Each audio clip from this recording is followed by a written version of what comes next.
Alhamdulillah baik. Ada yang tidak hadir? Aku absen dulu ya. Hadir semua? Hadir semua. Oke. Kemarin masih ingat pembelajaran yang kemarin mengenai apa? Mengenai teks diskusi. Sebelum masuk ke teks diskusi, Ibu mau nanya. Kalian pernah nggak sih melakukan diskusi? Nah, diskusi tentang apa? Kerja kelompok. Kemudian kasih pemilihan tugas piket, diskusi kan? Iya. Apa manfaat teks diskusi? Apa manfaat diskusi di dalam apa yang didiskusikan tersebut?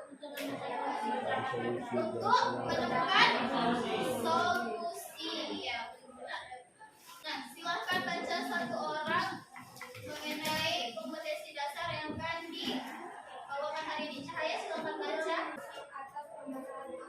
Iya.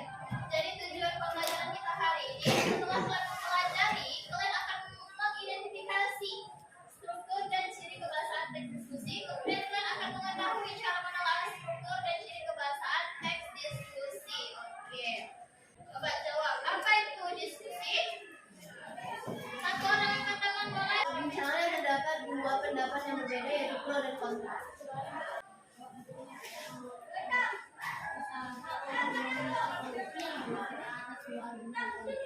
Usaha untuk mencari solusi yang berisikan argumen pro, dua argumen pro, yaitu argumen pro dan kontra.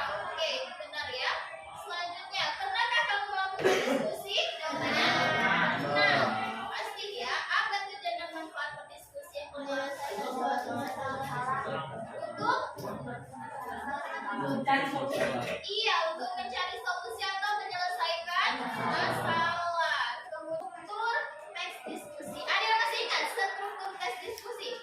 Pendahuluan, isi, sama kesimpulan. Pendahuluan, isi, dan kesimpulan. Pendahuluan, apa yang terdapat di pendahuluan itu?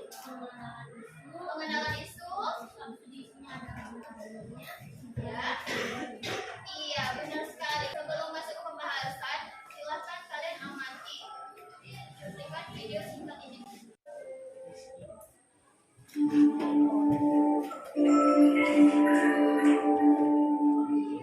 Ia berupa smartphone atau gadget oleh ayahnya karena berhasil mendapat ranking 1 dan Didi pun merasa senang.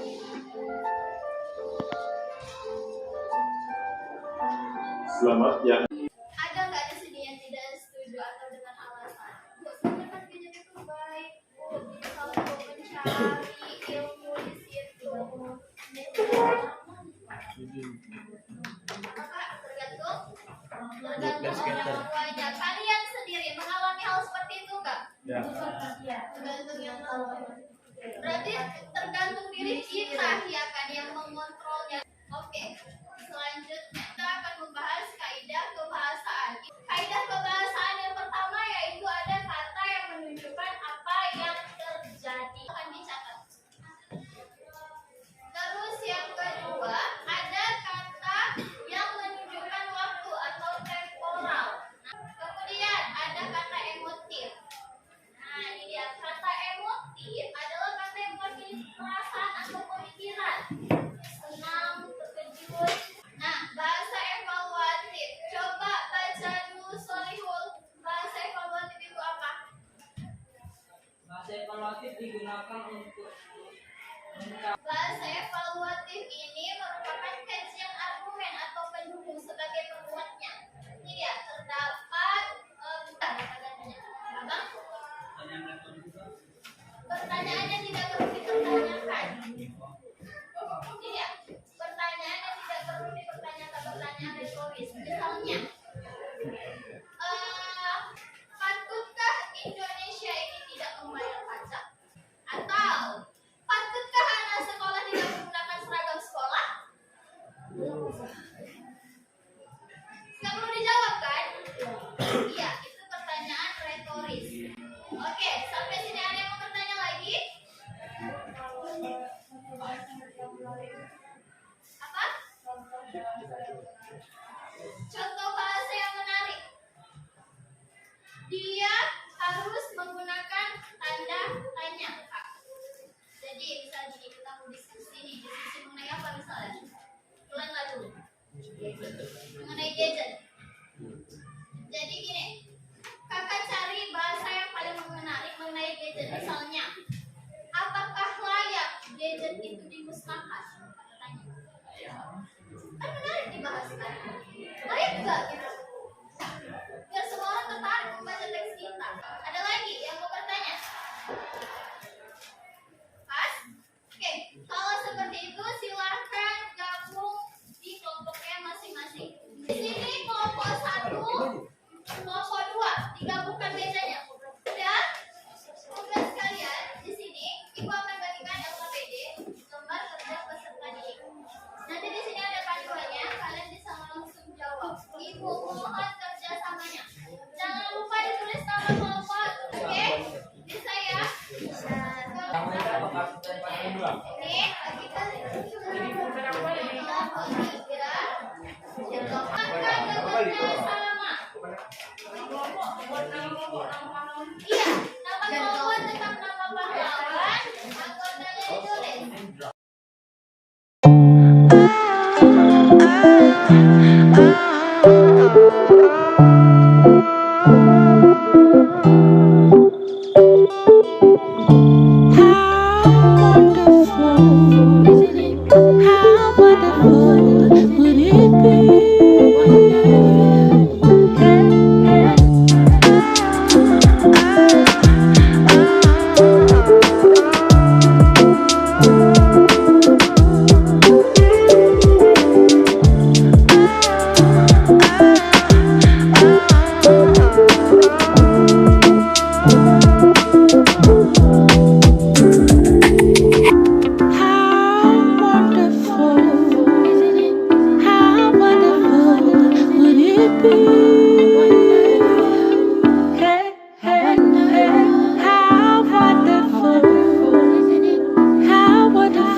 Bacakan nama kelompoknya dan pertemuan bertanya.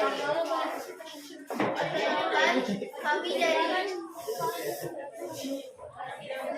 Assalamualaikum warahmatullahi wabarakatuh.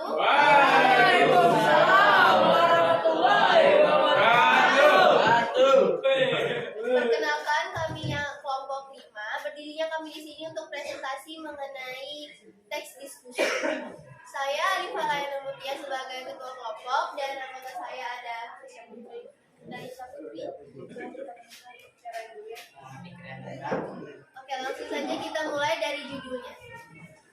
Itu adalah seragam sekolah perlukan dihapus. Mantan Mendiknas, Menteri Pendidikan Nasional terdahulu, Bambang Sudibyo, punya rencana menghapus seragam sekolah. Artinya, tidak ada lagi ketentuan siswa SD sampai SMA wajib berseragam. Kita masih menunggu apakah rencana tersebut akan menjadi kenyataan dan ditaati sekolah-sekolah, mengingat seragam sekolah adalah sebuah identitas, baik dari sisi jenjang pendidikan maupun identitas sekolah.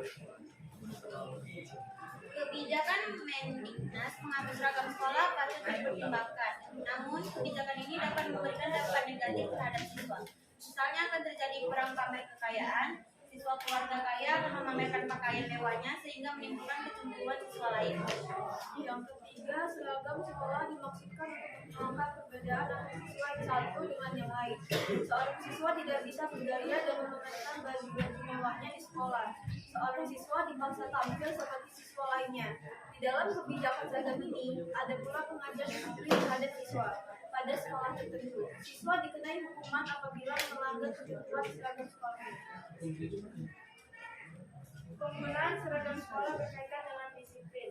Disiplin di sekolah diajarkan tidak secara formal, seperti di dalam pendidikan militer, tetapi dikembangkan pada kerangka pola dan perilaku masyarakat secara luas.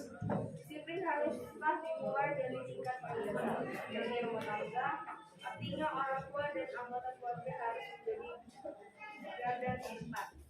Pelajaran bagi siswa menyebutkan bersikap disiplin bagi diri sendiri dan orang lain. Disiplin harus dilakukan sebagai tanggung jawab, bukan sebagai indoktrinasi. Disiplin bukanlah sekedar formalitas harmonis seragam sekolah, karena seragam sekolah itu Sekian presentasi dari kami. Terima kasih telah menyaksikan. Waalaikumsalam warahmatullahi wabarakatuh. Waalaikumsalam warahmatullahi wabarakatuh. Oke. Sekian dan terima kasih. Ibu akhiri. Wabillahi taufiq wal hidayah. Wassalamualaikum warahmatullahi wabarakatuh.